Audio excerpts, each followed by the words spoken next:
right, here we go. Today, ladies and gentlemen, welcome to the kitchen table. I have a very, very special guest, and I've been looking forward to talking to him. He is originally from Putnam County, New York, right? Brewster, enlisted in the U.S. Marines right out of high school and did a tour of duty in Iraq in Operation Desert Storm. And then after that, got right into the fire department and did 12 years in Ladder 30. Got promoted, did 4 years in Ladder 4 down in Midtown, and then got promoted to captain and was the longest tenured captain in Ladder 23, back up in the 16th Battalion in Vinegar Hill. 14 years he did there. So he's got multiple unit citations, multiple medals. I'd like to introduce, let's see, a man who escaped from the zoo to never miss a performance, and ultimately ending up adding a little bit more vinegar to the hill. Welcome, Captain Steve Elliott, to the kitchen table. Thank you, Kenny. Thanks for having me. Dude, I really appreciate you coming on. I know it's tough for people to take time out and everything, but thank you so much for sitting with me and talking with me. Yeah, and thanks for having me. Cool, man. So let's get right into it. Where, I said you grew up in Putnam County, but whereabouts? I grew up in small town USA, up in Brewster. A lot of the guys, when I got in the fire department, said that, you live upstate. And I'd say, no, that's not upstate. That's like Suffolk County North, It was always a running joke that that's not upstate. But, of course, if you're from Long Island or New York City, that's upstate. Yeah, if you're north of the Bronx, exactly. You're upstate. Some people say as soon as you cross a bridge, you're upstate. So, yeah, I grew up upstate in Brewster, New York. Nice. And how was it growing up there? It was good. It was small town USA.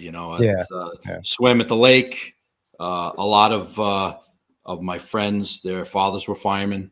It was back in the 70s when guys that worked in the Bronx or Northern Queens would have a second home up in the country. Yeah, and one by one they'd move up there and say, "Hey, tell their buddies, you guys should come up." Back in the day, we didn't have direct deposit. The guys used to get together every other payday, and they would meet at a bar. So somebody would bring all the checks home from the firehouse, and all the guys that lived upstate from that firehouse would meet at the bar, and they'd all get their paychecks. And one by one, they would say, "You should move here. You should move here." Yeah. One guy would bring all the paychecks up to them. Yeah. Wow, that's cool. So you said a lot of friends' fathers were on the fire department. You got any family history of fire department? Yeah. So my father was on the FDNY.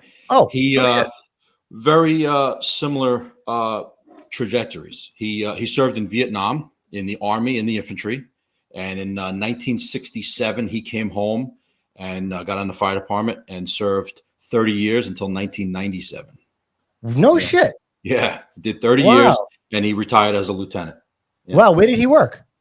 Well, he started in 50 engine, and then he went across the floor to 19 truck, and then he decided that he wanted to study, and he went to 39 truck, which was a camp. Yeah, by themselves, busiest tiller in the Bronx. And he went to 39 truck to study. And he said it was great because they did a program back then called the interchange. So like on your second night tour, they all did straight tours. On their second night tour, after you had so many runs, they would take the busy companies and send them to the slow areas. And those companies would in turn go to the busy areas. So he said, I'd go to a slow place, and the first night tour, you didn't do anything. The second night tour, you get relocated to maybe, 44 truck or something, and you were rocking and rolling all night long.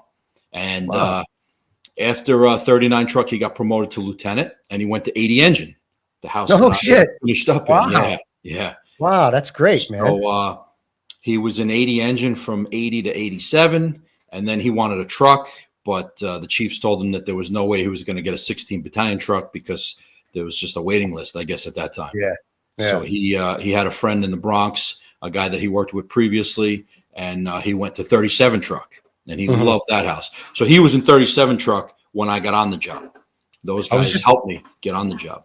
Yeah. I was just going to say that you got on in what, 91? I got on August of 91. Yeah. And he got out in 97. So you had six years or so. Yeah. Did you guys ever work together or anything like that? We did 2 tours together. So after he worked in 37 truck, he went to 52 engine. Yeah. And he told me that the bunker gear chased him out of the job. Really? Yeah. EMS and bunker gear. He said, "This is it. I'm done." Yeah, he did 30 years, and he was the same age as I am. No shit. Yeah. Wow, that's pretty. I didn't know that. Yeah, so we did work 2 tours together. One tour was arranged. It was like one of his last tours. It was a detail to 72 engine, and he was working, and I made sure that I took the detail. The first time that we worked together, he was in 52 engine, and it was the day of the zoo's company picnic. Okay. So I was a fireman, and we were out to picnic all day. I called the firehouse, and I said, "Listen, I'm on a roster tonight. I'm flying. Where am I going?" So the guy said, the battalion said, "You're going to 52 engine." So I immediately called 52 engine and said, "Hey, listen, is Lieutenant Elliott working?" And they said, "Yeah, he is working tonight." So I didn't want to tell him. I wanted to surprise him. So that's why I didn't call him. And then I went up there, and I knocked on the door with a cake and said, father and son team. And I expected him to welcome me with open arms and give me the nozzle. And he said, "Fuck you. You're a truckie. You're at the back of the line." I couldn't believe it. That's fucking great, man. Yeah, so wow, that's really, bro. To have, first of all, to have your dad on the job and you following his footsteps and all that stuff, and the military, and then to get to work with him in one of his last tours together, father and son. That's what an amazing feeling that must have been, man. Yeah, and to take a photograph with him in front of the rig and our gear, that was a special moment. That is cool. You don't have that photo, do you? You know what? I don't think I sent that photo to you. No. All right, that's all right. That photo was in the Medal Day book in '98. So I guess I never found that book. Wait a second. Hold on. Oh no. I found. You know what? I found the Elsasser Medal, 2008. 2008. I found that picture. That was a different picture. Yeah. All right. But bro, that's really freaking cool, man. That's just memories that you're gonna have forever. And I love that he treated you like, you know what, kid, get in the back. Absolutely. Yeah, get in the back and then get in the sink while you're at it. You're probably like, son of a bitch, man. Yeah. I thought for sure like I was gonna get the nozzle in 52 engine. No shot. That's great. That's great. Yeah. So he was in Vietnam. Is that what drove you to join the Marines? Oh, there's a lot of different reasons. Obviously, he was a big factor and a source of inspiration for me. When I was in high school, Brewster High School had Navy Junior ROTC. So it's a program that they also have in college where they teach kids the customs and courtesies of the military, and they have instructors that are from the military. And when I was there for 4 years, we went on 4 different class trips. We went to Marine Corps boot camp, Navy boot camp, Marine Corps Officer Candidate School, and Navy Officer Candidate School. So for 4 years in high school, I spent a week fully immersed in each of their programs. Wow. And they treated us, even though we were high school kids, we were in, Navy uniforms. They treated us like we were recruits or officer candidates for a week.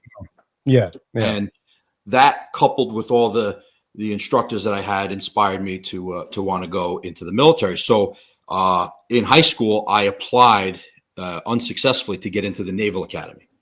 So I grew up in '87 was Top Gun. I was the Top Gun generation, right? So everybody wanted to be, rough and tough and maybe fly jet pilot, fly a jet. Exactly. Yeah. So I didn't get into the Naval Academy, and my father didn't really want me to go active duty. So I came with a compromise with him, and I said, "All right, I'm going to go in the Marines, and I will do the reserves," because he wanted me to go to college, and I wound up making that consolation. Yeah. Wow, that's great. Look, let's see the picture here. Yeah. Look at that. So my God. That's 18 years old, right out of boot camp. Yeah. Nice. Look at you, man. Yeah. Oh wow, green and ready to freaking eat somebody's heart out, right? Mean and green. Yeah. Yeah. Indestructible at that. Yeah. And I went to boot camp. I weighed probably about 190 pounds when I went in. And that photograph there, I was 160 pounds. I was going to say, you look like 30 pounds in 13 weeks. Man. The Marines, we know so many Marines together, and I know so many Marines. That you guys are just the toughest dudes out there, man.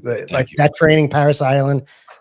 Thank you for your service and all that stuff. I appreciate it. So I wanted to challenge myself, and that was the route I chose. Nice. It's a great route, and it has served you well. How did you wind up doing? We'll get into it, but how many years total in the reserves did you do? So back then they had 4-year contracts. They don't have that anymore. So the deal was you go in, you go to boot camp, and you go to your school training. And I opted to go into the infantry. So I went to infantry school. And then after your training, you go home, and most kids go to college. Yeah. And then at the conclusion of college, you can apply for officer candidate school if you want to become an officer, or you can finish out your contract, or after 4 years, you can get out. So that's eventually what I my plan was. Nothing went according to plan when I was in my early teens and early 20s. I bet things changed rapidly, I'm sure. Yeah. So I enlisted in the Marines at 18, and I had already taken the exam for the fire department. Obviously, what year did you take the exam? 87. 87. Yeah. So my father was on the job, and he brought home an application. Everything was paper back then, right? There was no internet or any of that shit. So he gave me the application, and I filled it out with pen and mailed it in. And I took the written when I was 17, and I think I took the physical when I was 18. Yeah, it was about a year apart from the written and the physical. I think it was, yeah. And that was the test. I don't know if you remember. There was a guy that had taken the physical, and he died. He went to some kind of like kidney failure or something. I think, if I got my story right, maybe he was like on dialysis, or he was steroid user or some shit. I don't know. Yeah, so anyway, he died, and then they had a lawsuit that delayed the physical, the exam for like 4 years. Oh, wow. Yeah. I think I missed when I was I went into service at 91 to 95, and I missed, there was a test somewhere like 93 or 94. 92, I think they gave a written. Oh, okay. And I missed that test. So I had to wait till fucking 1999 to take the next. And people don't realize that could set you back 5-6 years. Yeah, big time. Big time. It's amazing. Yeah, absolutely. If you missed that test back in the day, because that was such a coveted job, it is still such a coveted job. Right. They only need to give the test every 4 or 5 years. Right. Because everybody wants that job. Right. Yeah. 16, 20,000 guys take that exam. Yeah. So you're in the Marines, and when do you get activated to go to Iraq? I go to college for a year. Okay. I went to Western Connecticut in Danbury. And I walked on to the football team. I played a year of Division III football. What position? I was a wide receiver and a kicker. Really? Yeah. You don't take me as a kicker. Yeah. Well, I played high school ball. Yeah. And I worked with coaches that taught technique. Yeah. And I learned the technique of kicking. And I just happened to be – it was a tough place to be, because a lot of guys that are kickers kind of get pigeonholed into that, he's just a kicker. Yeah. But I was a football player who could kick. You know what I mean? Yeah. And it was fun. I got to play Division III ball for a year. I got to play in 3 games, and it was a blast. It was a lot of fun. That's great. I went to college for a year. I did 2 full semesters. And then the summer of 90, Iraq invaded Kuwait. And, I had to look at a map to even see where Kuwait was. Right. No idea where that place was, And we got a phone call. Yeah, there's a couple of good pictures of the main supply route going into Kuwait. Yeah. So, we got notification on a Thursday. Pack your shit, fill out a will, and take your car off the road. We're leaving Sunday. Like, from Thursday to Sunday. Yeah. Holy shit. We had no warning whatsoever. So we did that. And my reserve unit was in New Rochelle. We shipped out of Fort Schuyler in the Bronx. And it was a very unique situation, because we're all reservists, except for the officers and the sergeants. They were all former full duty, active duty Marines that are now in the reserves. And now they ship us off to California, and we get attached to the 5th Marines in Camp Pendleton. But you got an entire company of New Yorkers. Yeah. Very, very unique. New York Marines. Yeah. Very unique situation. Yeah. But there's a little bit of an attitude that comes with the 100%. The New York attitude that comes with being a Marine. Different than California. Yes. Every single guy in my platoon was from Brooklyn, the Bronx, Queens, and maybe a couple of guys from Staten Island and Long Island. Wow. Yeah. Now, so you get out to California. Is there like a workup before you go overseas, or? Yes. So we're in the reserves, and I believe back then presidential order was that you could activate a reservist for 90 days. Okay. So they sent us to Camp Pendleton, and we immediately draw our firearms, our weapons, and we go out in the field. And we're out in the field for 3 weeks. We don't see buildings. We don't see people. All we're doing is maneuvers in the desert and firing our weapons. Firing our weapons hundreds of rounds a day. Just getting ready. Yeah. Yeah. So then, of course, the rumor mill starts, and they said, next week we're going to be finished, and we're going to go to San Diego, and we're going to get on the ships. Ships? No, we're reservists. So that became the running joke. You can't do that to us, right? Just like in the fire department, they can't do that to us. They're like, son, we could do whatever the fuck we want to you. So we get on the ships, and now we're going out of San Diego. We're heading west, and they said we're going to go to Hawaii, and after Hawaii, we're going to go to the Philippines. So we're all looking at the calendar going, no, they can't do that to us. We're reservists. So we get to the Philippines, and we leave there, and they say, okay, now we're going to go to the Straits of Hormuz, and we're going to go to the Persian Gulf. I don't know where the hell that is, but they can't do that to us. Yeah. So then we go to the Persian Gulf, and they get us off the ships, and we do a rehearsal amphibious landing on the beaches of the country of Oman. Wow. And then we get back on the ships, and they said, all right, so we're going to go to Kuwait, and we're going to liberate Kuwait from Iraq. And they can't do that to us. We're reservists. We're like, I have class next semester. Yeah, so that became the running joke. They can't do that to us. Did anybody at some point go, they're doing it to us? Oh, no, I think we all realized it. We all looked at each other and said, I don't think that they care. And so, you pull up to this beach and you practice like storming the beach then? It's unbelievable. Like, people wouldn't believe it. We landed on the beaches in Kuwait the same way they did in D-Day in 1941. Like, shit, 1944. Yeah. It was nuts. Yeah. And the technology really hadn't changed that much. I mean, it's 35 years ago, but the technology really hadn't changed that much, believe it or not. Now, in your minds, did you think, all right, we're here for years now. This war might drag on for years. Did you know it was going to go? Nobody knew how long it was going to go. But like as a kid, being a Marines, going to Iraq for this desert storm, like who knows how long this is going to fucking last? I don't think I thought that way. No, I think, looking back at my my past, I was always very short-sighted. I never really looked 5-10 years into the future for some reason. I was already waiting to be called on the fire department, and I don't even think I realized that I was at the top of the list and I was going to be on the fire department. I was just like, all right, I'm in the Marines now. Yeah. And then I'm going to go back to college. Like I wasn't really thinking down the road, so I don't think we looked at it as like, we're going to be in Kuwait or we're going to be in Iraq for years. I think we were just like, we have a job to do. Let's do it and let's get the hell out of here. Yeah. Wow. Yeah. So you get to Iraq. So what's it like living in Iraq? Like, where is this? Look at this picture. So this was an airfield just outside of Kuwait City that we had bombed with Cobra helicopters and artillery and naval bombardment. And that was a Russian, I think that's like a T-72 tank. So that's a 1970s era Russian tank that the Iraqis were utilizing to take over this airfield. And of course, we came in. You can see there's no more roof on that hangar. Yeah, and we came in and destroyed all of their armament and personnel, and we took over the airfield and then made it our home for the next couple of nights. Wow, I bet that tank saw. What's that? I bet that tank saw some time in Afghanistan. If it was a Russian tank, it must have. Yeah, it must have.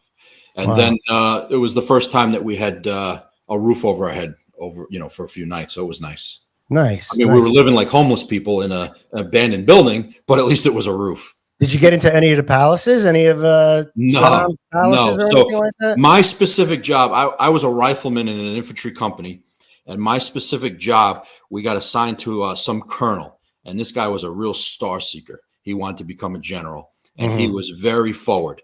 Most colonels and generals are in the rear with the gear. This guy was up in the front, and he wanted to be at the tip of the spear, and we were following him wherever he went. He had a huge entourage.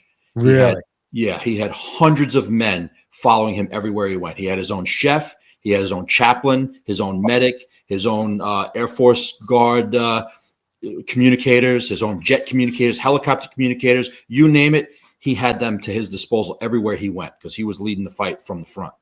Wow. Yeah. Wow. Shit. Do you remember any of these guys? You still keep in touch with any of these guys? Of course. There's two guys in the rear of that photo that I see on an annual basis. We always get together. The Marine Corps birthday is the 10th of November, and Veterans Day is the next day. So every year we try to get together and celebrate the Marine Corps birthday as if it's our own, and Veterans Day. And the guy that's in the center, in the back, the tallest photograph there, he became a Yonkers police officer. Oh, no shit. Served in the Yonkers Police Department for about 30 years. And 2 years ago, the mayor of Yonkers appointed him the police commissioner. Really? Nice. Yeah. So the guy on my left was a police officer, and the guy to my right, he was also a police officer, NYPD. And I think those guys are both retired. Yeah. Nice. Yeah. See, like a job like that, being in the Marines, you got brothers forever, and you're always going to see them, and you're always going to keep in touch with them, and you have a bond that can never be broken. Just like getting on the fire department, of course. You know. Yeah. So let me show you one more picture. This is this probably is at the end of your tenure, because you got all these these rewards here for being such a good boy in the Marines. That's what we affectionately call fruit salad. I had a little bit of fruit salad on my chest. That top ribbon there is a coveted ribbon. It's called the Combat Action Ribbon, and that's for any Marine that receives enemy fire, whether direct or indirect. Wow. And then, of course, I have medals there that signify that I served overseas, and Iraq and Saudi Arabia medals. I have Good Conduct Medal. And then there's one humanitarian medal in there. So after the war was complete, it didn't last very long.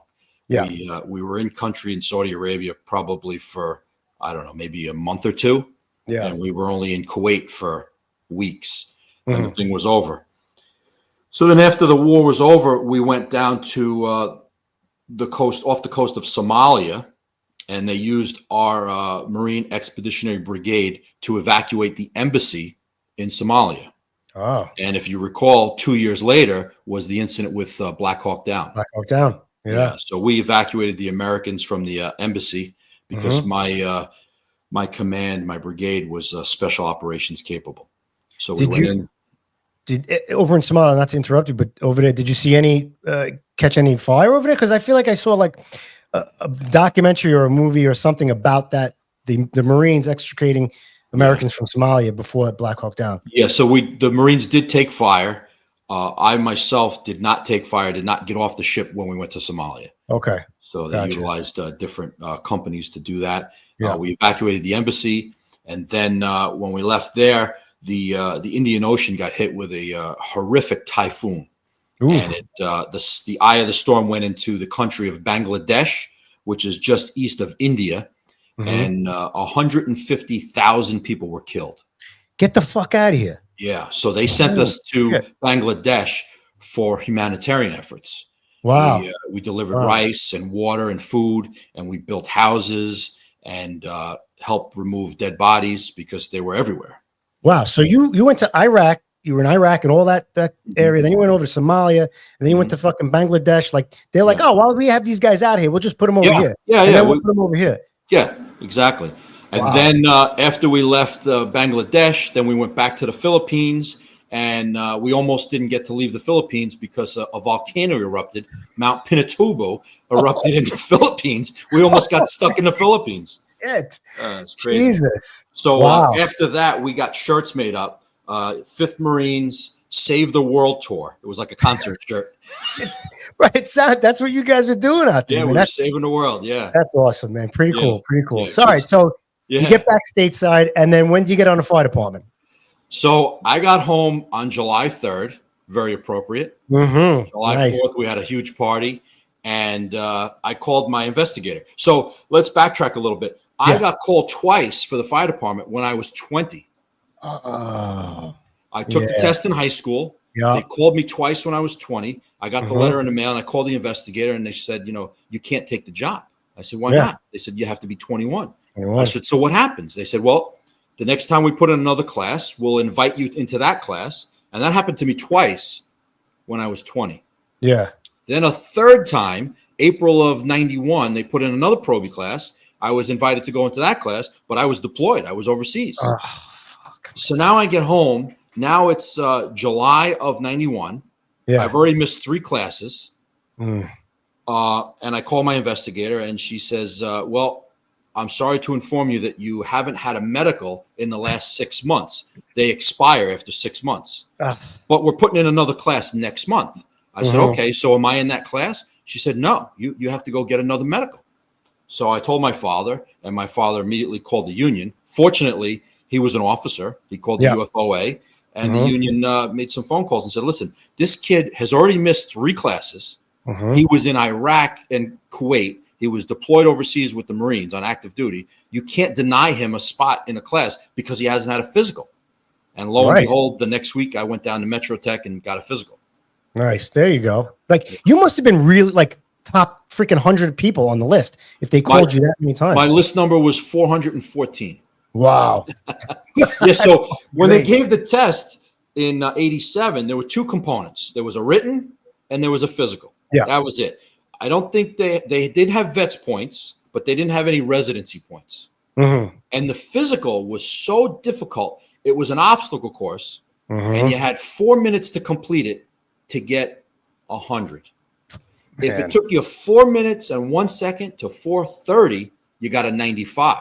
Oh, dropped you 5 points. 5 points. Yeah. If you did another 30 seconds slower, you got a 90. So if you got a physical score of 90 and a written of 100, you essentially failed the exam. Yeah. Because nobody from my list got hired with a 95 average. Everybody's average was 96 to 100, which I got a 99 on the written, 100 on the physical, and my list number was 414. So that means that 400 guys got 100. Yeah. Yeah. That was the thing growing up. Everybody's like, if you don't get 100 and 100, you're not getting that job, or you're going to wait 7 years to get the freaking job if it's that long. So it was like, if you think when I took the physical and I thought I fucked up the physical, I was like, that's it. My dream. I'm done. I'm not going to get this job. Right. Wow. Yeah. Did you have to go over the wall? Was there a wall? Yeah, there was the wall was still there. I want to say it was like a 6-foot wall, maybe, or a 4-foot wall. Yeah. When I took the 91, no, I didn't take I took the 99 test. There was no wall or anything like that. So yeah. And it was a very difficult exam. I was young. I was in shape. I trained for it, and I prepped for it. I knew that there were certain things that you could do. For example, when you get to the top of the stairs, you had to carry a dumbbell. And this is all done wearing a weighted vest. At the top of the stairs, you had to take the dumbbell and place it in a box. You didn't have to place it in the box. You just had to drop it. Some guys would place it, or they'd drop it and it'd fall out of the box. Yeah. As long as you put it in the box, the instructors were okay with that. When you did the ladder raise, the ladder had to hit the building. Nobody said anything about what the ladder does after that. The rule was the ladder had to hit the building. So they taught me, the guys in 37 truck, my father was there. They told me, just slam the ladder up against the building and go to the next station. If the ladder falls back down, don't worry about it. Fuck it. Yeah. Because you're losing precious seconds if you could lose 1 second, and that's all it takes. Yeah. Wow. Yeah. Wow. It's so different from when I took it too. Like just in those years. Wow. That's crazy.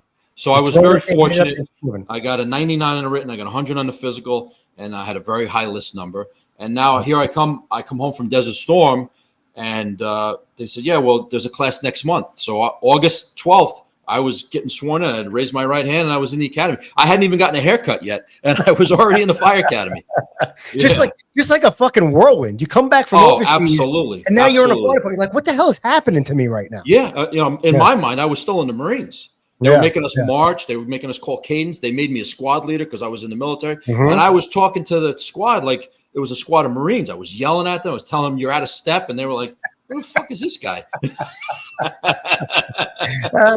That's fucking funny. But you're probably best squad in the Proby school. Oh, I don't know about that, but I made it through. That's all I wanted to do was make it through. So it was only 8 weeks back then. Right. I was just going to ask, was it 6 or 8 weeks? It was 8 weeks. Yeah. 8 weeks. Yeah. Now, did you know where you were going? No, it's so funny. Like I look back now, and I had guys in my class, their fathers were on the job, or they were buffs, and they got their assignment, and they would either say, that's what I wanted, or it's not where I wanted. I got my assignment. It said ladder 30. I had to look it up.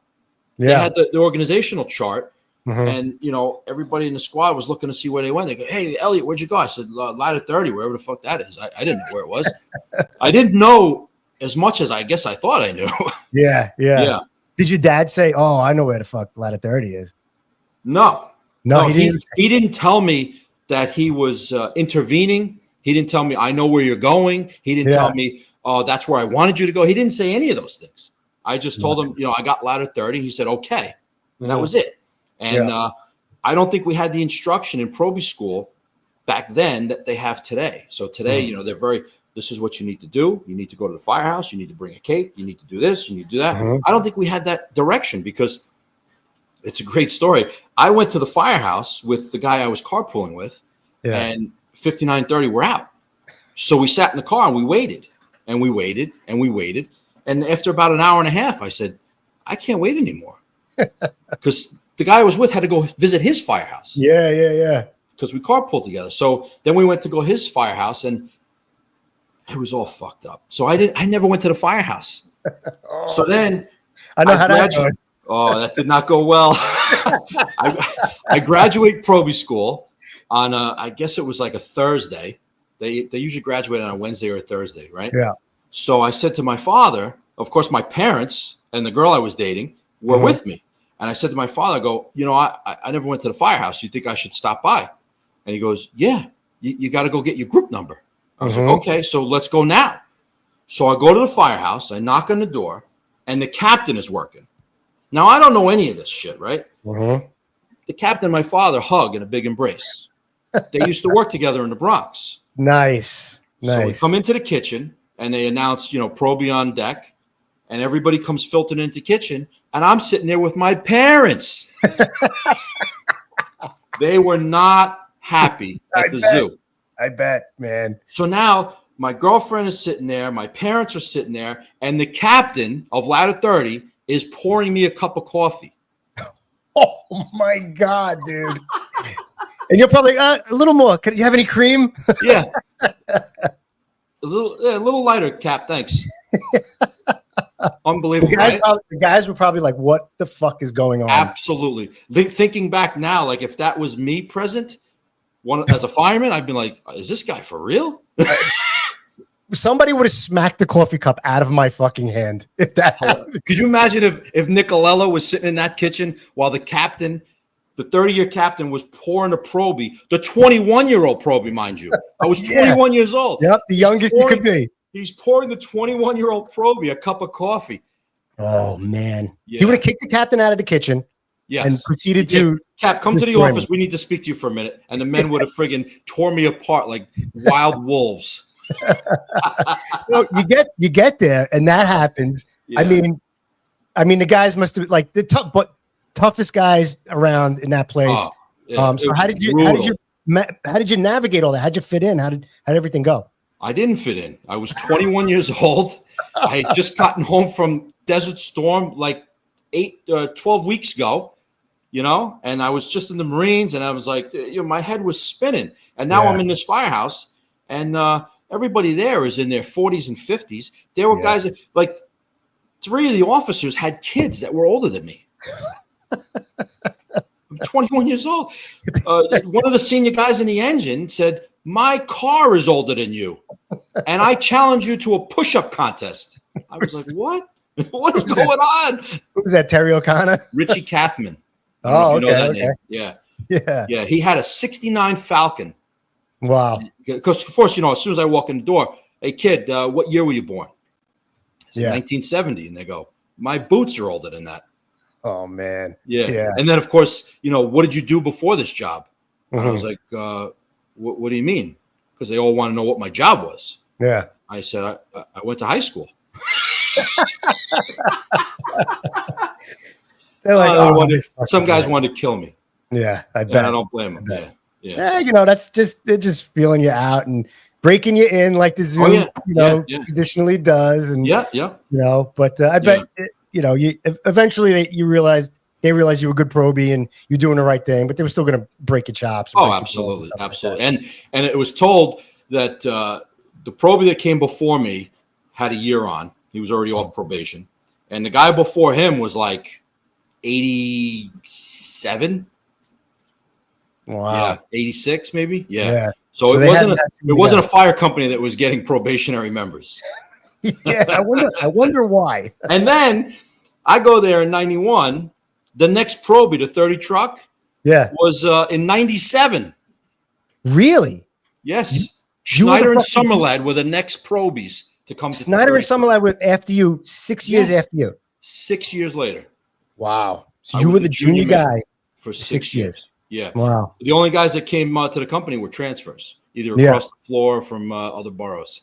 Yeah. So Yeah. Kerry Coyne, you know Kerry Coyne, right? Yes. Redheaded Kerry Coyne. Yeah. He got on, and then he got to the house right before the lawsuit was and the hiring freeze. Right. So he was the junior guy for 6 or 7 years as well. Yeah. This poor guy. Yeah. So, He did the oh my same God, thing I did. Yeah. Yeah, Good stuff. yeah. Do you remember your first fire in the zoo? Oh, absolutely. Yeah. So I had gone to the firehouse after Proby school and pissed them all off. And the captain gave me a group number, which put me in for Saturday day and Sunday day. Yeah. That's a good picture of probably my first multiple. Nice. I think that was on Morningside down by maybe, I don't know, 120th Street, 122nd Street maybe. So I had gotten to 30 on a Saturday. I worked a day tour. We caught a job. I think we were third due truck. First tour? First tour. First Wow. day. Two or 3 hours into the tour. Oh, awesome. The captain was working. And this is back in the days now where there was no such thing as a fast truck. So for those that are listening, a fast truck is firefighter assistant search team. You're there to assist if a firefighter goes down, fireman goes down. Mm-hmm. So that didn't exist in the early 90s. So if you were third due truck, you got put to work. Mm-hmm. The chief transmitted all hands and he asked for an additional engine and truck. Third due truck was that additional truck. Right. So we were going to work with 14 truck, 26 truck, 40 truck, 23, 34, 28, 55. All those companies were first due at fires, and we would come in and we would get put to work. Wow. There was no such thing as fast truck. Yeah. Just went in and going to work. Boys, you're going to work. Yeah. So my first tour, we caught a job third due. We went to work, upper floors, searches. We did some pulling, and because they had a Proby working, they had me go into the fire department after and pull some ceilings and stuff. And then my second day was the next day. I did straight days right out of the gate. We had a job up on, I think it was like 141, 7th to 8th, and 28 was out. So they were the first due truck. We wound up getting in first due. 69 had the line, and I went into the fire department with the lieutenant. And as soon as we went about 10 feet into the room, I was holding on to him, for dear life, brand new, holding on to his waist strap.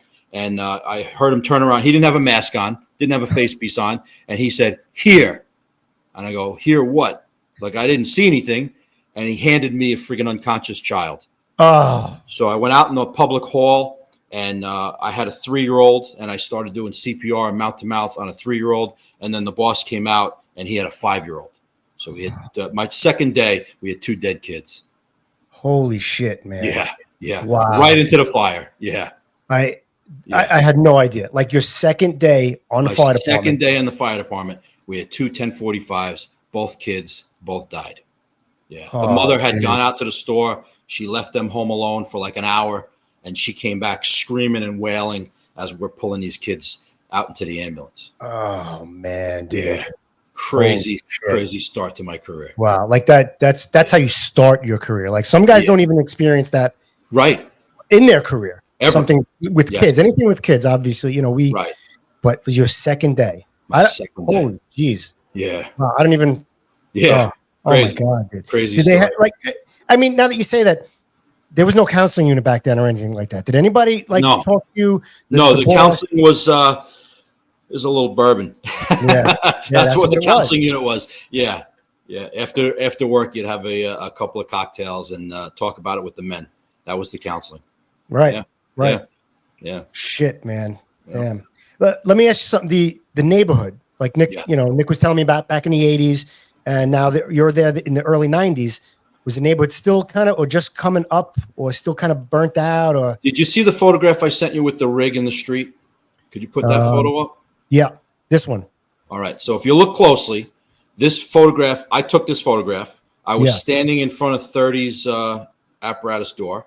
Mm-hmm. The door was open. I was standing. You can see the yellow stanchions there that are in the middle. Yep. Now look across the street. 1, 2, 3, 4, 5, 6, 7, 8, 9 buildings. Every single one of them is vacant. All those tenements are vacant. Yeah. I don't know if you realized that when you looked at the picture initially. Initially, no, I did not. I knew the brownstones were vacant because they were still vacant when I got there. Look at the tenements. Wow. Those are all plywooded up. Wow. 1993, still a fucking half a block of vacants right in front of the firehouse. Every Holy building. shit. Yeah. Wow. And so the whole neighborhood pretty much looked like that. We went to vacant fires all the time. Yeah. Yeah. A lot of, I mean, you can really hone your skills by going to vacant fires and just all those fires. Yes. And just cutting everything, cutting roofs. And even if you didn't think you had to, you're like, let's fucking do it anyway. You know, that's, wow. I think the administrative unit between the two companies had like 300 vacant buildings in their first 2 administrative area. Something the same. Like, crazy numbers. That is crazy. So, all right, 1994, right? Yeah.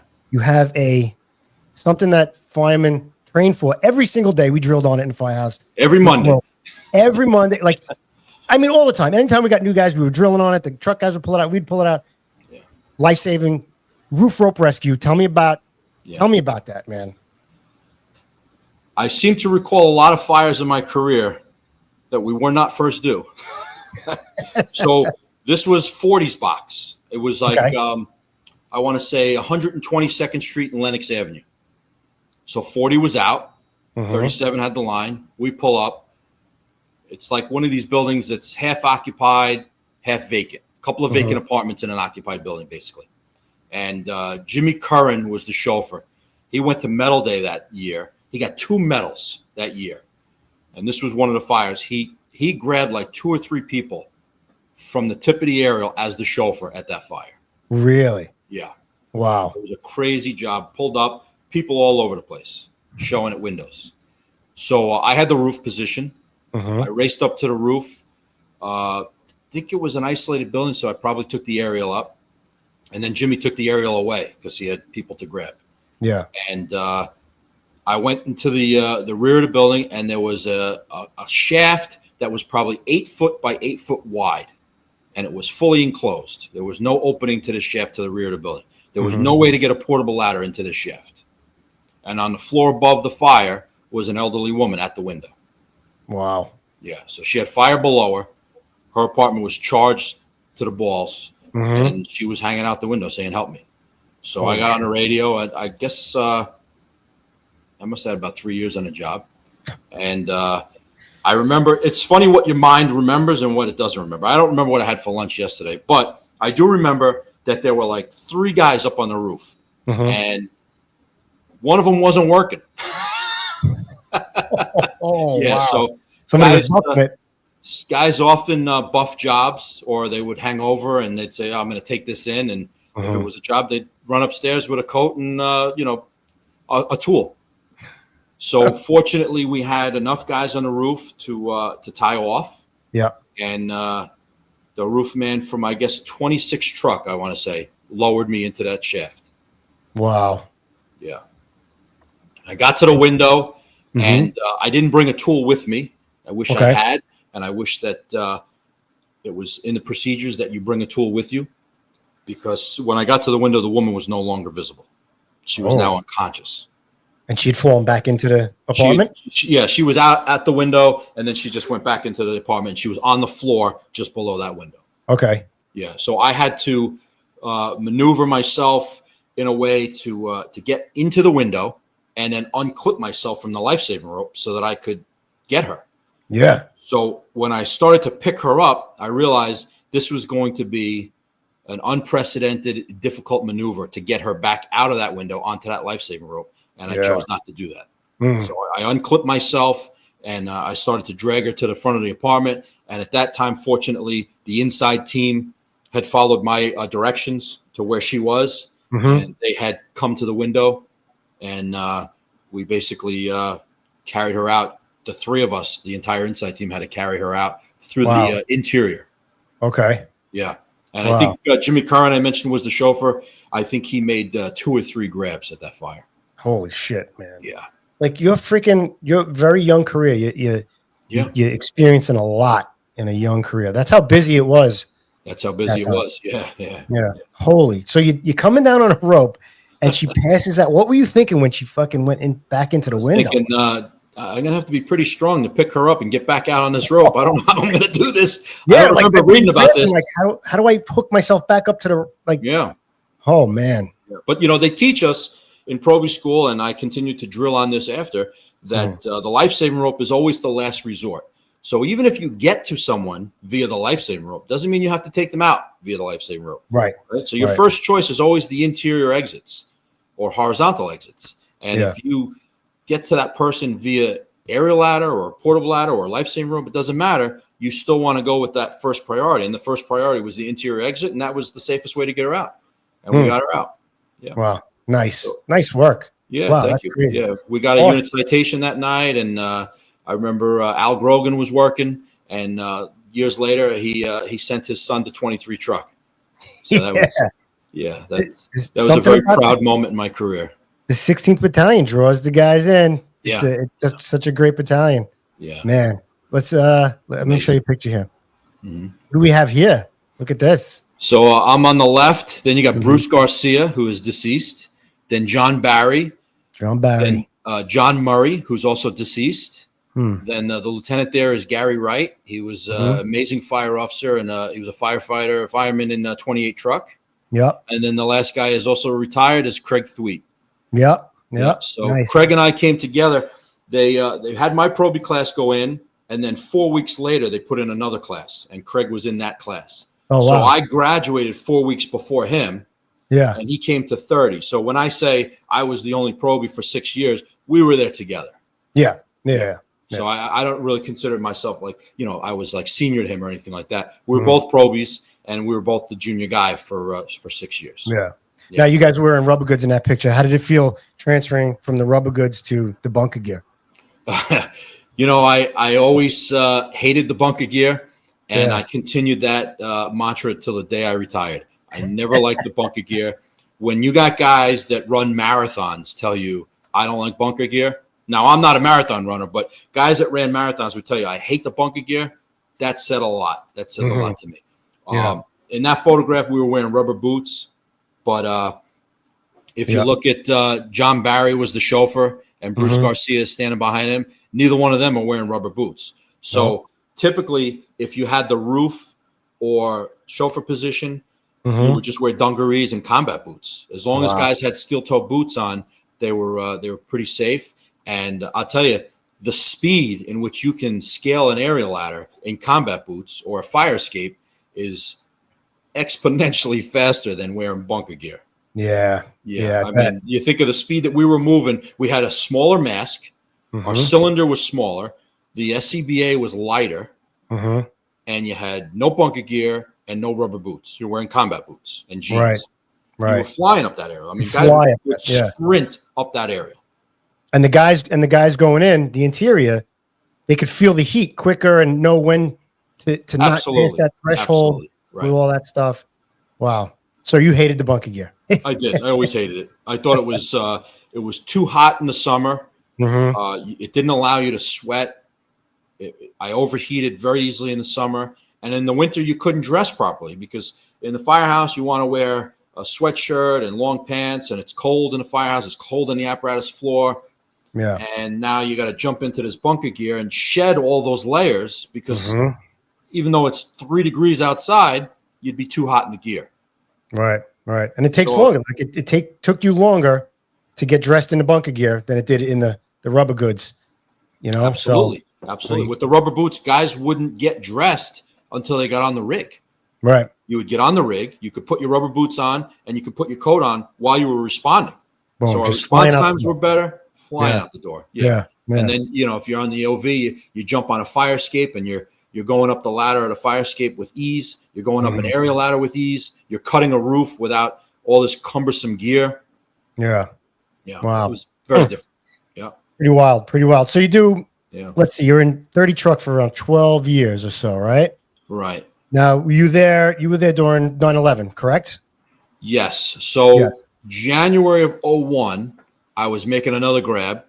I was at the third floor in the rear, and I fell off the portable. Oh, no shit. Yeah. So I broke 2 bones in my lower leg, both the tibia and fibula, and then I tore both my calf muscle, my hamstring muscle, and some ligaments, and I broke 3 ribs. Oh my God. I was out of commission for a long time. I was on medical leave and light duty for a year. Wow. And then I drove the 1/6 Battalion for a year. Mm-hmm. Oh man. So at some point in time, one of my best friends from growing up from elementary school was on the fire department, and he was in 69 engine, Paul Conrad. And one of the photographs in the collection there, me and Paul, there's Paul there. Paul is now a deputy chief. Great guy. He's a brother to me, and that's my beautiful wife in between us. And Paul said to me, he goes, what are you doing with yourself? Because he knew I was going to physical therapy, and he knew I was, pretty much staying home. And he said, why don't you come to study group with us? We meet once a week. Mm-hmm. We bullshit. We have a couple of beers, and we throw questions at each other. Yeah. And I said, well, I don't have a set of books. He goes, that's all right. I'll take you, and we'll go get a set of books. Mm-hmm. So Paul took me. I got a set of books. I went to study group with him and all the other guys that we were studying with. And lo and behold, I passed the lieutenant's exam. I had taken the 97 lieutenant's test, and I failed. Did you study? Not adequately.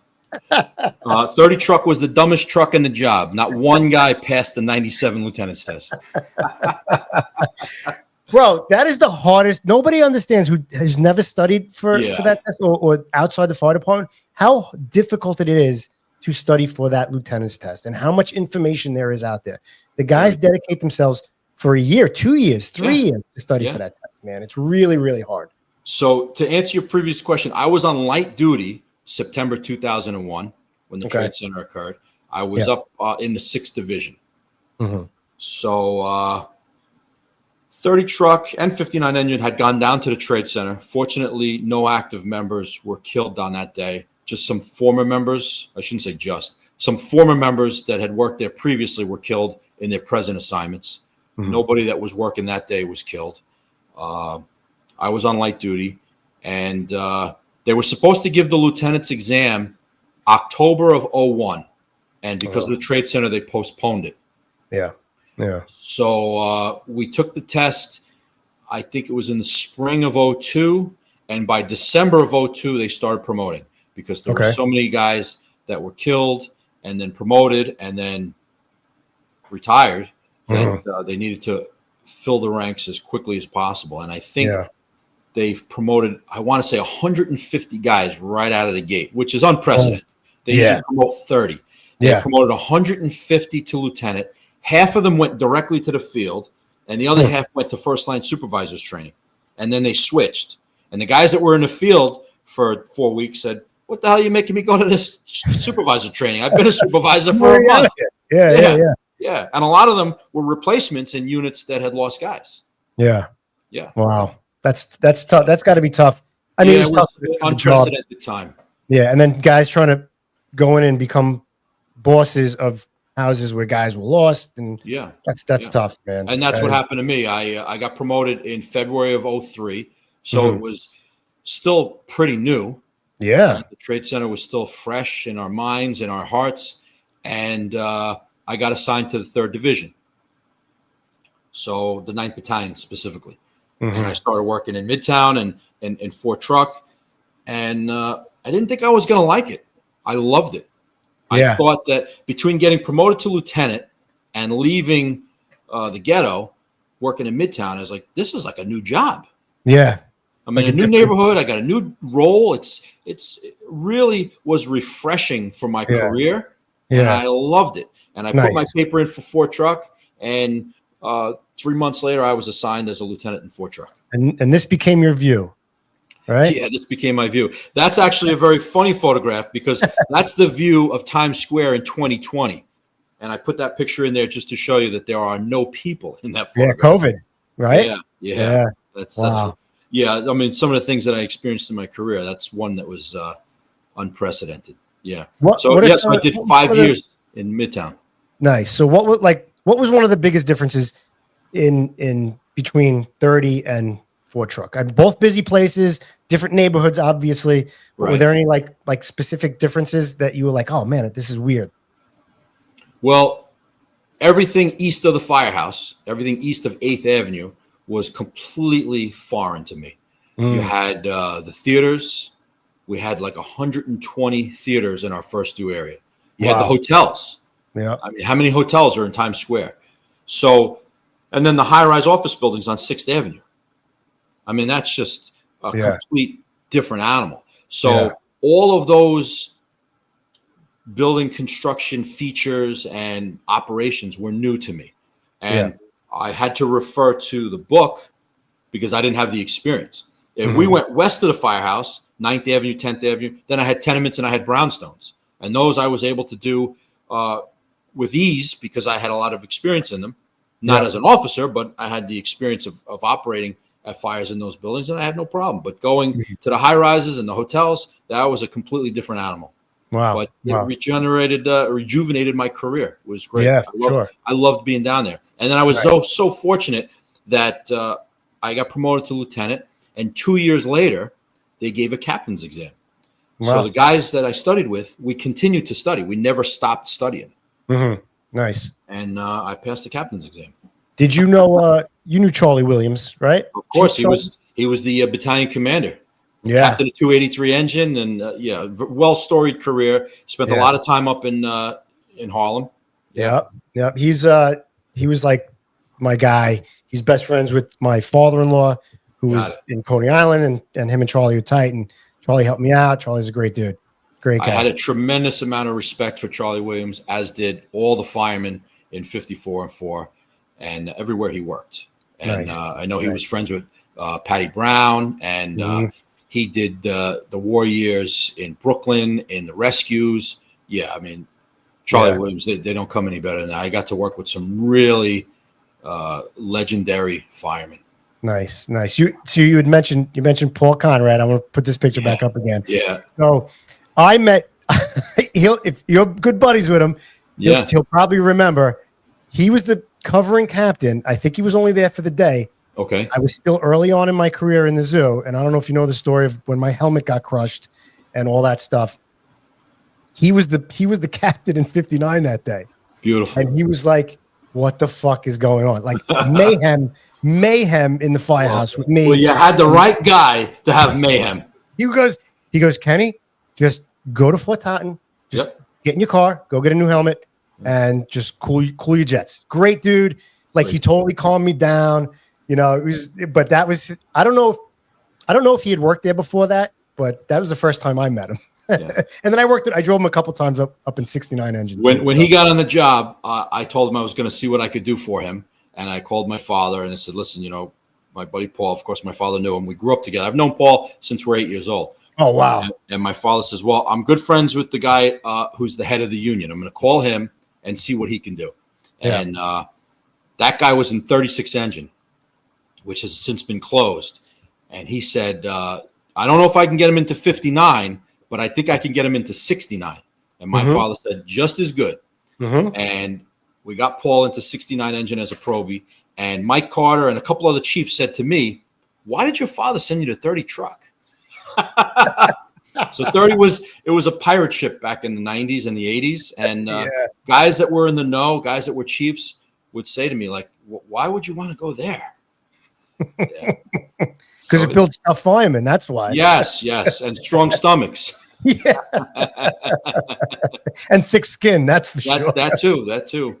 Yeah. All right. So you're in Fort Truck. You got any good stories from Fort Truck? I mean, you got some new citations. So many. I wish I would have kept all the response tickets from Fort Truck. Oh God, you have a freaking million of them. Yeah, absolutely incredible. I was at the Corey Lytle plane crash. Oh, no shit. He crashed a plane into a high-rise building. I was at that fire. I was at a helicopter crash where 8 people went into the Hudson River, and we retrieved all 8 of them alive. Wow. I was at a submarine crash. I saw a cruise ship crash. I saw subway fires, high-rise fires. Back up. A fucking submarine crash. Yeah, so next to the Intrepid, there's a submarine. That's right. Yes. And somehow, some way, the bow line had become dislodged, and the submarine was now tied by just her stern and was slamming every vessel on the pier. And someone called 911. They said, "There's a loose submarine in the river." Yeah. So holy shit. yeah, as you can imagine, we were all scratching our heads, you know, Like, because what? I don't remember the chapter that tells you what to do as a lieutenant with a submarine issue, you know? You can write it right into the WNYF. Yeah, I should have written an article, yeah. And the guys then, are probably like, what the fuck? A submarine? crazy. And then the Elsasser Medal that Ford Truck got in 2008, that was for the steam pipe explosion on 42nd Street. I don't know if you remember that incident. I do remember that, yeah. Yeah, so there's a photograph. Everything. You were at everything. Holy shit. It's crazy. Such luck or poor luck, depending how you look at it. Right. Like you didn't even have the spot yet. I did have the spot. That was a misprint. I was on light duty for I had broken my foot, and they put it down as I was Division III. I was covering, but I had the spot. Mm-hmm. We pulled up. I think we were behind Rescue 1 coming across 42nd Street. Mm-hmm. So we responded down probably 7th Avenue. We made the left onto 42nd Street. Rescue 1 was in front of us. And as we got closer to, I guess it was Park Avenue and Lexington Avenue area, like we crossed 5th Avenue. All you saw was thousands of people running west towards us. Mm-hmm. And in the middle of the street, high-heeled shoes. Just women had kicked off their shoes and they were running for their lives. And they ran. Yeah. I mean, you got to remember, this is post 9/11, and the city is a different place. Mm-hmm. So we come around the corner, and we just hear thud, thud, thud. It was bricks raining down on top of the rig. Holy shit. There was a geyser. The steam pipe had exploded. The geyser was throwing debris and bricks into the sky, or debris, as some dispatchers say. And we were getting rained on by bricks. We're like, what the fuck?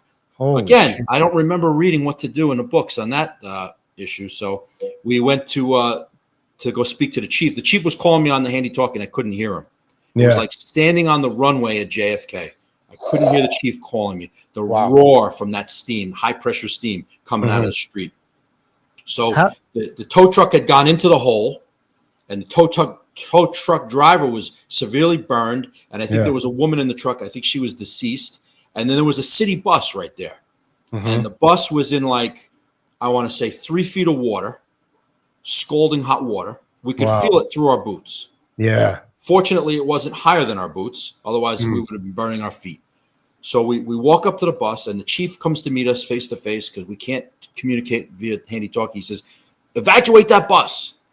So we open up the doors to the bus, and everybody on the bus is frozen in their seats in sheer panic, just sitting there frozen. There was like 20 people on the bus. Wow. We had to carry them all off the bus. You can't go in the water. It was so hot. Yeah. Mm-hmm. It was 200-degree water. Holy shit. So we carried all those people to 42nd Street where there was dry land, and we got a unit citation for it. Wow. Oh, my God. Yeah. How long did it take before they were able to shut that steam off? I don't remember. A couple hours? It's funny how your brain works, right? You remember some things, you remember other things. There was a guy who was in 21 engine that day. Yeah. And he transmitted a 1075 for the mother of all steam leaks. Is that what he said? I think that's what he said. I mean, it kind of was. It was, yeah.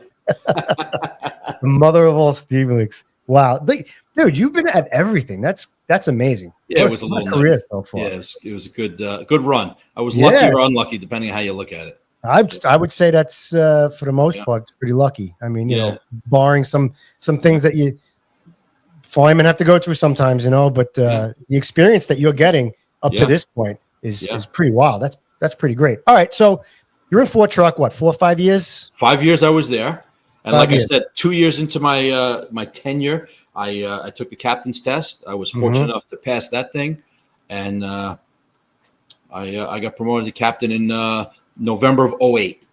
November of 2008. Now, did you bounce around anywhere before you got up to? I bounced for 2 years. Okay. So I called the union and I said, listen, I'm getting promoted. Is there any possibility of me going to the 6th or the 7th? Because when I got on the job, 30 Truck was in the 5th division. They disbanded the 5th Division in the 90s when they realigned the divisions. Right. So I thought I was being cute, saying, I could go back to the 16th Battalion, but that used to be the 5th Division. Now it's the 6th Division. So at any rate, fortunately, Fort Truck, we did a lot of favors for the Union. We got hotel rooms and booked hotels and theater tickets, things like that. So when I called the Union and said, do you think I could go back to the 6th or the 7th? They said, yeah, that's no problem. I mean, you've been out of there, 5 years? No problem. So fortunately, I was assigned to the 6th Division. And I said, I'm going to do my time here and see what opens up. And I didn't have, again, I said earlier, I never really looked down the road, like 5-10 years from now, like where do I see myself? I just said, I'll see what comes along. And there are a lot of great companies in the 6th Division. In fact, they're all great companies in the 6th Division. There were no firehouses that I said, I can't work here or I don't want this firehouse. Every firehouse, the guys are great. They're professionals. They do their job and they do it well. And the chief commander of the 1-6 called me up and said, listen, Steve, the guy who's in 23 is going to get promoted to chief. He's number 1 on the list. When he gets promoted, I want to put you in there. Nice. I said, yeah, I mean, what do you want, my left arm or my right arm? Are you kidding me? You're going to put me in 23 truck? And he knew I was in 30. He knew I was in 4 truck. He knew my whole pedigree. And he said, yeah, I want you in 23 truck. And I said, well, I definitely hit this one over the fence. Yeah, for sure. Again, I mean, and that your old man worked in 80 engine too, as well. Yeah, right? yeah. So that was a nice caveat to this whole thing. When I would go to visit my father in 80 engine, the year was 1980. So I was 10 years old, and I would go to the picnics, to the Yankee games, and to the Christmas party. Yeah. And I got to know the guys, and the guys that were probies in 1980 were still on the job when I got on. So I got to work with some of these guys. Yeah. It was a really unique situation. It was a great situation. I got to know these guys, and I got to work with some of them. And now here we go. Fast forward 2010, I get assigned to 23 truck, and I tell guys, yeah, my father used to work here. I know this firehouse. I know the neighborhood. My father worked here, and they're like, wow, that's pretty cool. Yeah. So my father was an 80 engine. He spent most of his career in engines. I told you he started in 50 engine. Yep. And I thought it was like one of the proudest moments of my career to say, Dad, I'm going to be the captain of 23 truck. And he said, yeah, I'd be impressed if you had an engine. It's engine guy through and through, man. All the way to the end. He loved to truck bash. Loved it. Sometimes back then it was a lot more. They were more like this, Sometimes he would stand on a coffee table, so he would be eye to eye to the truckies, but he still bashed them. That's great. That's great, man. Yeah. You know what I like? What you're saying about yourself is that you didn't look too far in the future or anything. You kind of crossed every bridge when you came to it and dealt with it then. And that's pretty cool. You didn't worry about what's going to happen down the road. You're like, let me deal with this shit right now. Whatever comes to my way. I like that. That's awesome. And then cool. A couple of years later, a chief's test came along, and I took the battalion chief's test, and I got a great score. I got a 59. Oh yes, yes. Did you frame that one and put it up? I should have framed that shit. They did the test on a computer. Yeah, there's the boys from Vinegar Hill. They did the test on a computer. Yeah. And as soon as you were done, you hit enter, and your score came up. Oh, right away. Yeah, right away. A big 59 right on the score. I was like, yeah, 1959. I was like, that's a fucking great list number. And I was like, wait a second. I think that's my score. Not a list number. It's just score. Better than Aaron Judge, I batted 500. I passed 2 tests. I failed 2 tests. All right. I still think you're in a pretty good fucking situation. Of course. Why do you think I didn't pass that test? I didn't prepare because I didn't want to prepare. I was very happy where I was. Yeah. And guess what? I was there 14 years. A couple of more Chiefs tests come along, and I didn't take them. Nice. Yeah. See? That's how great that place is. That's how great the battalion and the division are. Yeah. It says something that you want to stay there and do that. I was very happy there. The men, the firemen in 80 and 23 were consummate professionals. Yeah. They led by example, great at their job, and they made my job so easy. Great dudes. Great dudes. I loved running in with them. They always absolutely. We ran a little bit more than us, but they always caught more work than us. Like, yeah, you know, as far as runs and stuff. And it's always like, fuck, man, 80's going to work again. 80 and 23 going to work again. We're gonna highly occupied buildings up there. Yeah. We're gonna be third due to their fucking fires again. Yeah. One of my only unit citations was one of their fires up that way. Yeah. We went to some really good fucking multiples up 80 and 23. I went to a lot of multiples. I went to amazing multiples as a fireman, and then again as a captain. That was as a captain. That was one of the top 5 jobs in my entire career. Yeah. That guy, well, he had lit that up with a can of gasoline. Mm-hmm. So we were down with 28 at a box, and this run came in for a report of fire, and I immediately said, 23 were available, and we raced up the hill, and I couldn't see it because we were on 145. We made the left onto Broadway, and I couldn't see it. And my chauffeur very calmly turned to me and said, "It's out 2 windows." I said, "It is?" Okay. I couldn't see it. So we got off the rig and we went up there, and it was intense. It was was it windy that day? It was pretty windy that day. A little bit of a wind, but I recall 80's nozzle man had the nozzle wide open, right over our heads, and I didn't think he had the line open. I was yelling at him to open the line. Yeah. It was so hot in there, and it was gasoline fed. It was immediately in a cock loft. Mm-hmm. And then the ceiling came down on top of us. So our helmets and our face pieces were as black as tar. Yeah. And that was probably the only time in my career that I said onto the radio to the chief, "We're bailing out of here." Mm. Yeah. Right. We knew. Wow. I knew that we were not making any headway on that top floor. And if we continued to stay on that top floor, somebody was going to get seriously injured. That's something that I wanted to bring up to you. And I think I even said it to you before. Like being an officer, like as a fireman, we're in there. We want to go to fucking work. It's hot. It's fire. It's smoky. It's supposed to be. Yeah. We don't know. Like, not that I don't know, but I want to work. And you're going to have to drag me out of there, really, and drag those guys out of there. As a boss, you got to make that decision to know when. And all your experience probably taught you to that lesson, to that point of when to pull these guys out, when to pull these animals out that want to fucking work, to know absolutely. You got to be the guy, right? So how does like that work, man? It's a difficult decision, and experience is definitely the best teacher. I think that because of our egos and because of the way we're raised, we don't want to pull out too early because then we're going to be called a pussy. Right. So we don't want that. And then, of course, if we pull out too late, you might be going to a funeral, and that's worse. Right. So I got to find the sweet spot somewhere in between there. And it's difficult to do. It's tough. It's tough. tough. Have you ever had to do that? And the guys were like, anybody question you later on? Like, what the fuck? Why didn't you pull us out? Why'd you pull us out? Yeah, I mean, I think that happened. Yeah. But a lot of times, young firemen, they're good, they're aggressive, they want to do their job. They rely on you and your experience, and they probably look back at the incident and say, "Yeah, it was probably better for us to leave then." Yeah. I had another situation. We had a top floor job, and I said, it's time to pull the plug. Let's go. And I pulled the guys out, and the last guy to come out of the apartment was on fire. And fortunately, the engine had water, and they had to extinguish him. His coat, his mask, everything was on fire. The whole room lit up on us just as we were exiting the apartment. And there was an example of where I might have stayed a couple of seconds too long. Yeah. But fortunately, it worked out for us that nobody was seriously injured or burned. He had all his gear on properly, and we got out of the apartment just in time.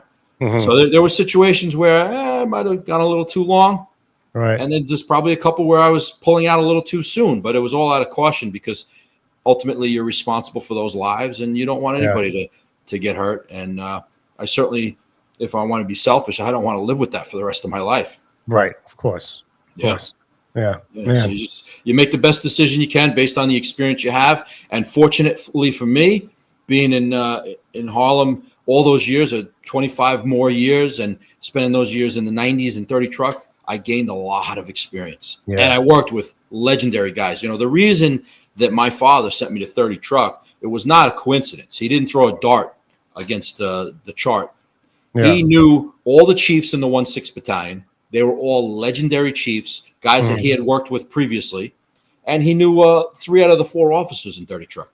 Wow. I mentioned the captain was a lieutenant in 28, a fireman in 71 engine, and 2 of the lieutenants in 30 were firemen in 28. So my father had worked with them. He knew them, and he knew what kind of firemen they were, and they were all amazing firemen. They were great teachers and tough as freaking nails. Yeah. So, I mean, you have all these influences from your father to all these guys. Is there any one particular guy that you like? That's my guy, man. No, I don't think there's any one particular, but I oftentimes in my career would say, I wonder what Jack would do in this situation. I wonder what Abe would do in this situation. I wonder what Gary would do. What would Kenny say? I would say that to myself, and I would always copy their example. Okay. Yeah. Nice. I felt that if you had to assess the way I was as an officer, it was a collection of all the officers, the lieutenants and the captains that I had while I was a fireman. Wow. Nice. Yeah. If you took all those guys and you melted them into one fireman, that was the type of fire officer I wanted to be. And I tried to use all of their decision making and their experience to make my decisions. Nice. That's great. That's well put, man. Collectively. You. Yeah, for sure. All right. So let's check this one out. Nice. Yeah, that's a nice jab with the boys after 23 Truck. Yeah. Nice. Yep. Love it. Love it. We always Good like dudes to take there. a salty photograph. Yeah. They're great dudes. Yeah. Yeah. Great. I always love working up there on details and stuff, man. Great guys. Absolutely. Great dudes. I loved working there. I loved working in every firehouse. I was so fortunate to work in 3 great companies with great firemen, great officers. Yeah. Officers above me, officers below me, peers, the whole gamut. They were consummate professionals, and it was great working there. So, all right. So you're the captain at 23, and as a captain in the FDNY, on occasion, the captains, if there's a battalion chief out or something, you have to ABC, acting battalion chief. For people that don't know, captains will have to step up to be a battalion chief for a tour, a couple tours, whatever the case may be. And this one particular tour, you were first due at this. Here I was in the 1/6 Battalion. I remember that I got a phone call. I want to say it was midnight. And they said that the chief on duty has to go home for a family emergency. We need you to go to the 1/6 Battalion immediately.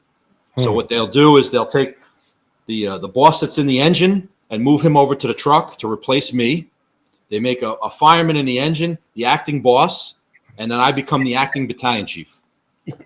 And I got to 6928, where the 1/6 Battalion is. Yeah, so that's my story. I got notified to go to the 1/6 Battalion at midnight. I got there 15 minutes later, and about 3 minutes after I got there, I put my coat and my helmet in the Suburban. I closed the door. That run came in, report of fire on Lennox and 134. And I said, oh, I know that building. Yeah. Right around the corner from where it all began. Yes. I'm curious to hear what you were hearing on the radio as the chief. Well, I heard the collapse information. Yeah. I was getting reports from the roofmen that there were holes in the roof and there was collapse. So I remember telling everybody that was on the roof, I want you off the roof. And the roofman from 30, I want you to be the last guy. And I want you to tell me when everybody's off that roof. Because a lot of times, you know, as a chief officer, you say, everybody do this or everybody get off the roof. But you need confirmation that that's been accomplished. Okay. So I specifically told the roofman from 30, I knew who he was. And I made visual eye contact with him. I said, I want you to tell me when all these guys are off that roof. I don't want anybody on this friggin' I knew it was a vacant building. Yeah. I don't want anybody getting hurt or killed at a vacant building. And then 23 truck shows up as the fast truck, my unit.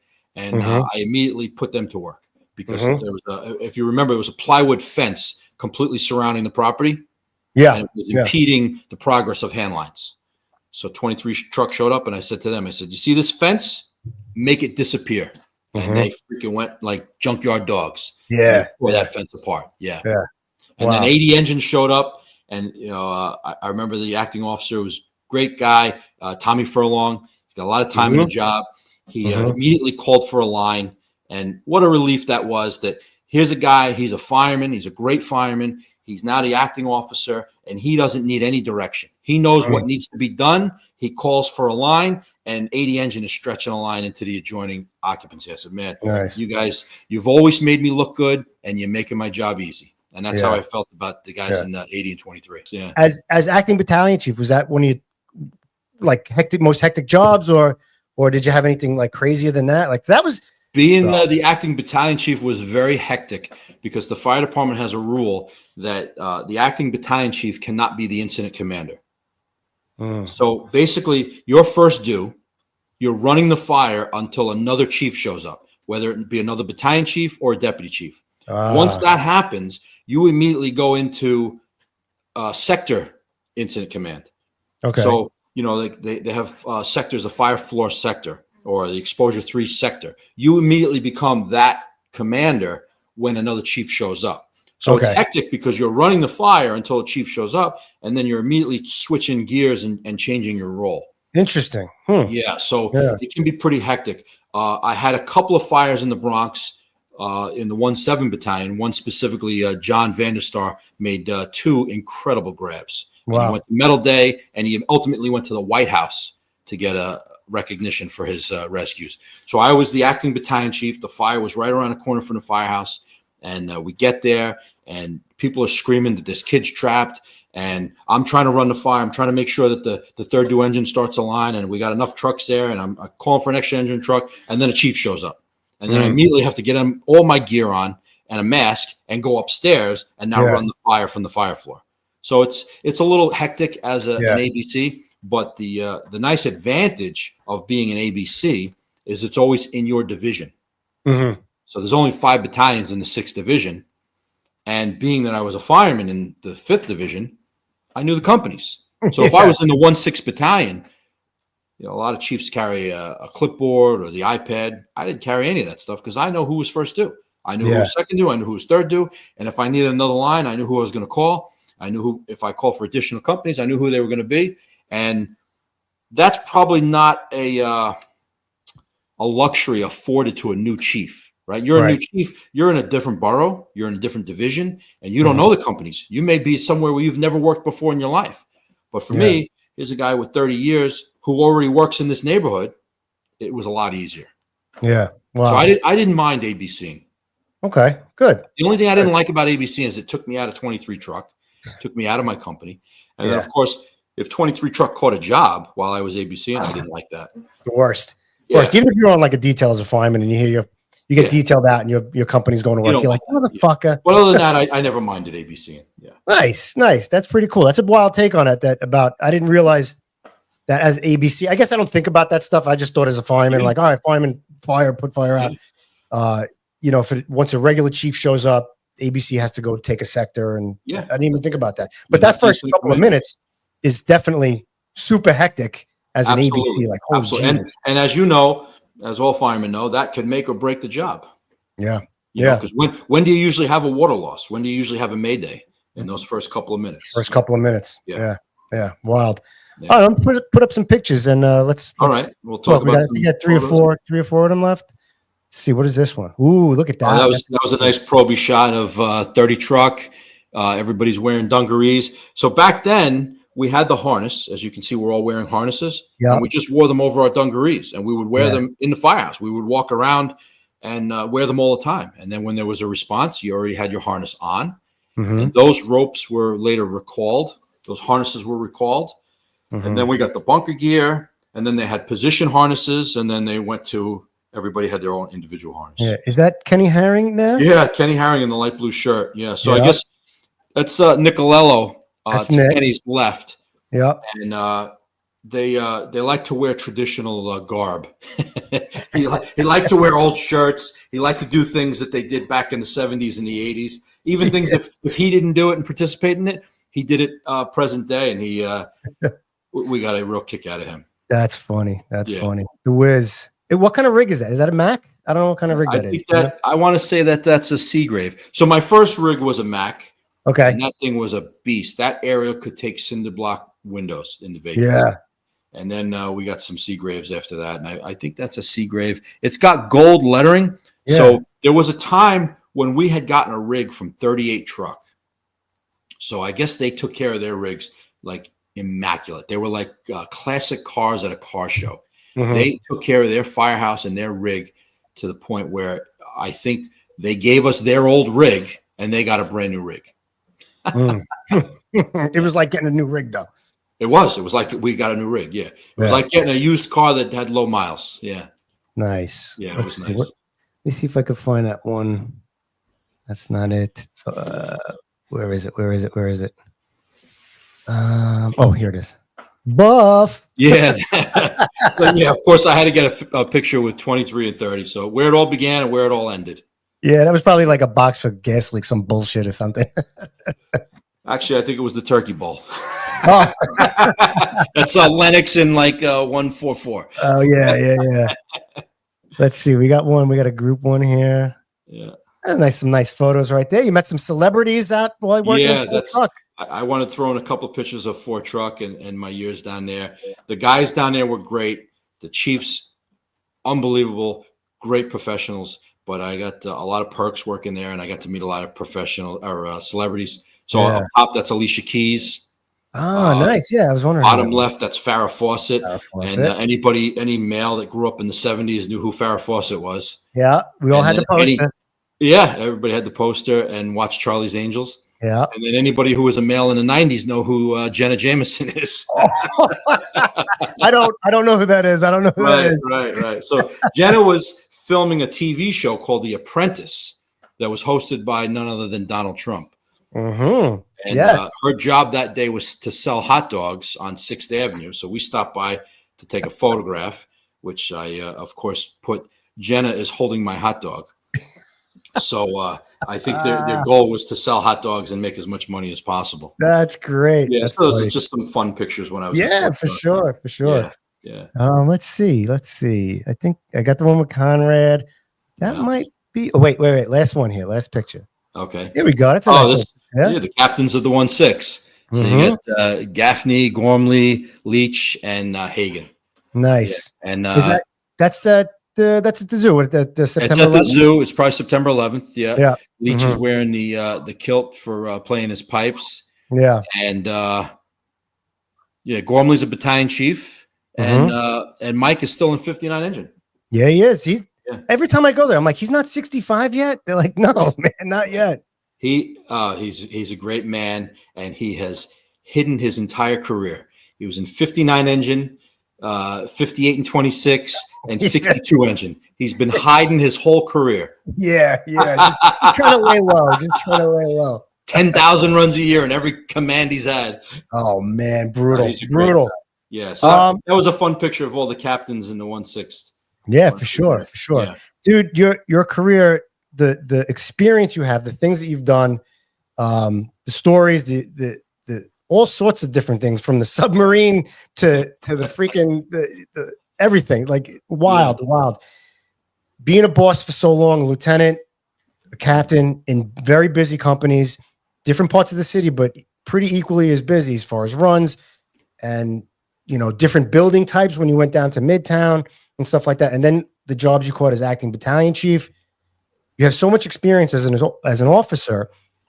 Sometimes I told you that, I guest host with the Getting Salty guys, and they have the old school tip of the day. And it's usually like for young firemen or whatever, or some salty guy would tell these young guys. I want to hear you as an officer, with your experience and where you worked and all the things you've done. What advice do you have for new officers coming on, new lieutenants, maybe new captains? What kind of advice can you give those guys before we start checking out here? Well, I guess leadership is what I learned through the fire department and through the Marines. You should always make improvements on yourself, not excuses. And leadership is always from the front, and you got to lead by example. You can't ever take your rank or your position to benefit yourself. And leadership is not about rank. You can be a leader as a senior fireman. You can be a leader as a captain. You can be a leader as a lieutenant. It doesn't matter your rank or your post. You can still be a leader. The great thing about leaders is even bad leaders teach a lesson, right? So you have people that you look up to, that you aspire to be, and then you're going to have people in your career that you're going to be like, I don't want to be like that guy. Yeah. Maybe he's a screamer, or maybe he doesn't handle the public well, or maybe he's disrespectful to the public, or maybe he is a screamer at a fire. I don't know. There's a lot of examples. So leadership is leading by example. You set the example that you want your people to emulate, and you want them to be like that, then that's the way you need to act. You should never use your position to gain favor or benefits. If the men are wet and cold and hungry, you should be too. Yeah, that's basically what leadership is. It's doing the right thing all the time, even when no one's looking. And trust me, someone's looking. Everybody can tell you that there's someone in their life that they remember, that they looked up to, that they aspire to be like, or that set an example for them, whether it be a coach, a sibling, a parent, a friend. Everybody has that someone that they looked up to. Be that person, because someone is looking at you and watching you and how you react and how you treat other people and how you act at a fire and how you carry yourself, your bearing. Someone is watching you, whether you like it or not, whether you know it or not. So be that guy. Be that guy that they aspire to be like and that they look up to. So when you're gone 20 years from now, somebody says, yeah, man, that Kenny, he was freaking great. He was so calm. This is how he would call for a line. This is how he would teach us. This is how he would drill with us. Even when he was tired, even when he was hungry, he still did the right thing. Nice. I guess that's the bottom line. Nice, man. That's awesome. Awesome stuff, man. Integrity, leading by example. Absolutely. Yeah. Oh, awesome. I forgot my hat. Nice. I like to wear this hat. It gets guys fired up. When I went to Midtown in Fort Truck, guys would ask me, like, where were you a fireman? Not everybody knew me. Not everybody knew where I worked. And I said, I was in Harlem. They're like, Harlem? What is that, the 6th borough? Oh. 6th borough? What are you talking about? It's a neighborhood. It's a neighborhood in Manhattan. I'm in Midtown. That's a neighborhood.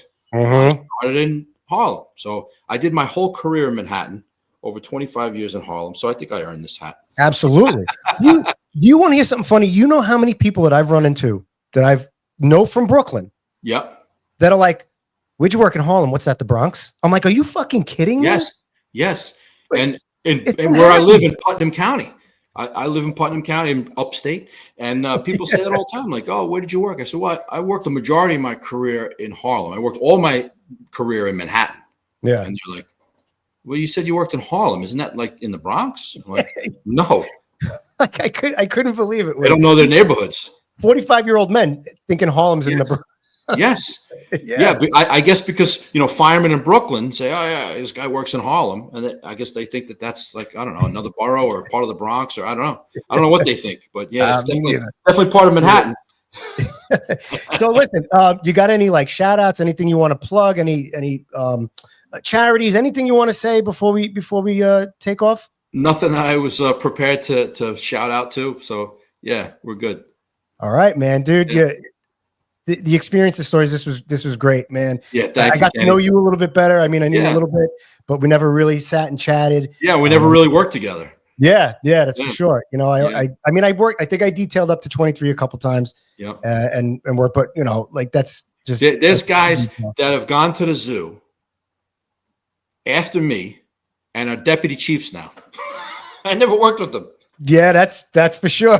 Yeah, deputy chiefs, crazy, isn't it? Yeah, I never worked with them. Yeah. But that also goes to show you how long I've been out of there. Yeah. I mean, but you know what though? Working in the battalion though, like we saw you guys all the time. Right. So well, that's like key. Seeing you all the time. Right. But never got to know you like as if we were working a tour together as firemen and knowing. So you got a lot of good stories and a lot of great experience that I didn't even know about. So that's pretty good stuff. I had fun. I had what a career, man. I had fun. Yeah. Do you miss it? Of course. I miss the men. I miss going to fires. You'll always miss that. Yeah. Are you adjusting to retirement? Okay. Or Oh, retirement's great. I ran into a guy recently, a 5930 guy, K9 as we called him. K9. And he said to me, he goes, guys turn down promotions. Guys go back after transfers. Guys never go back after retiring. Yeah. I was like, I'm going to remember that one. Yeah, that's a good one. Yeah, for sure. Yeah. All right, man. So I think don't go anywhere. But Okay. we're gonna wrap it up. I'm gonna end the recording, but don't leave. Don't leave the Sounds studio. good. We're not done. Sounds good. But I'll end the recording. So, Mhm. Steve, Capt, thanks so much for being here. I really, really appreciate it. I really appreciate you having me. It was an honor to be on. It was my first podcast, and it was a lot of fun. Thank you. A lot of fun, right? A lot of fun. Yeah, absolutely. All right, Yeah, everybody. I got some good stories to tell. Oh, definitely, man, definitely. Yeah. Thanks. Thank you. So, everybody, thanks so much. Really appreciate it. Thanks, Captain Steve Elliott. Remember, it must be true. If you heard it at the kitchen table. Absolutely true. Take care.